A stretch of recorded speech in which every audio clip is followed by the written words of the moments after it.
Les sociétés militaires privées françaises impliquées dans le conflit entre l'armée congolaise et le M23, une enquête qui soulève des questions.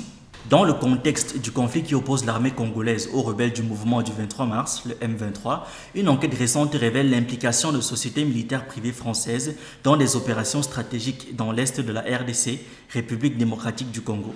Ces entreprises, installées principalement à Goma, opèrent dans des domaines variés, notamment la formation des troupes, la collecte de renseignements et même des actions tactiques directes, le tout dans un climat de guerre prolongé et complexe.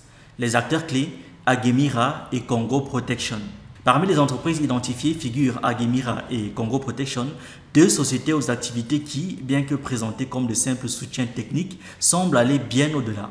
Agemira est dirigé par Olivier Bazin, un ancien militaire français, et assure officiellement des missions de maintenance aéronautique. Cependant, selon une enquête publiée par Libération, Agemira serait impliqué dans les opérations délicates, notamment la supervision de frappes d'artillerie contre des positions occupées par le M23. De son côté, Congo Protection, dirigé par Horacio Potra, un entrepreneur franco-roumain, joue un rôle tout aussi important. Avec près de 1000 instructeurs européens déployés, cette société se charge de la formation des forces armées congolaises et de la sécurisation de sites stratégiques sensibles dans cette région déchirée par les conflits.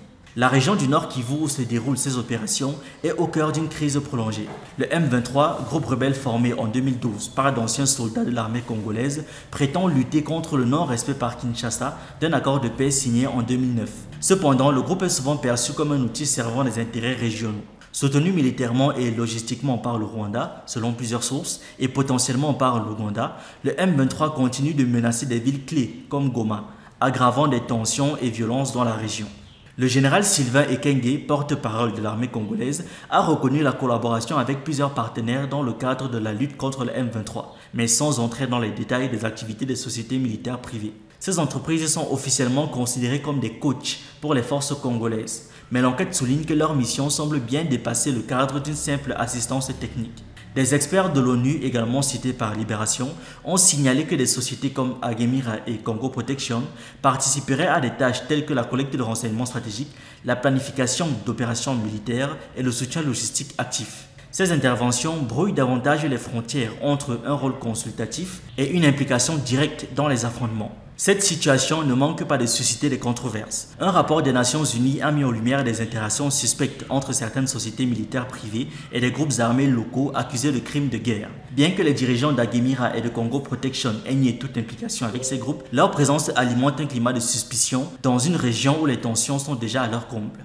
Du côté des autorités congolaises, un silence persistant entoure ces révélations. Contactés par la presse, les responsables se sont abstenus de commenter les accusations portées par l'enquête de Libération. Le conflit dans l'est de la RDC, marqué par des rivalités géopolitiques, des tensions ethniques et des luttes pour le contrôle des ressources naturelles, notamment les minerais stratégiques comme le coltan, continue d'affecter gravement la région.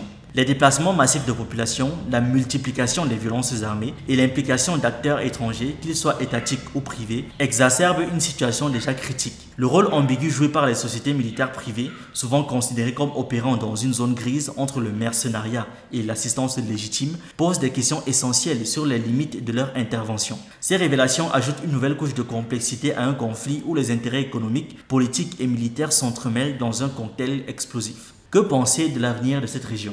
Ces collaborations, bien qu'officiellement justifiées par des impératifs sécuritaires, risquent-elles d'aggraver les divisions et de prolonger le cycle de violence? Les réponses restent floues, mais les critiques autour de l'implication de ces entreprises militaires privées ne cessent de croître. Merci d'avoir regardé cette vidéo. N'oubliez pas de liker, de partager et de donner votre avis en commentaire. Vous pouvez aussi nous suivre sur nos différentes plateformes Facebook, YouTube, TikTok et surtout sur le réseau social africain d'Iba World, disponible sur Android et iOS. Pour ceux qui le souhaitent, vous pouvez aussi rejoindre notre communauté WhatsApp.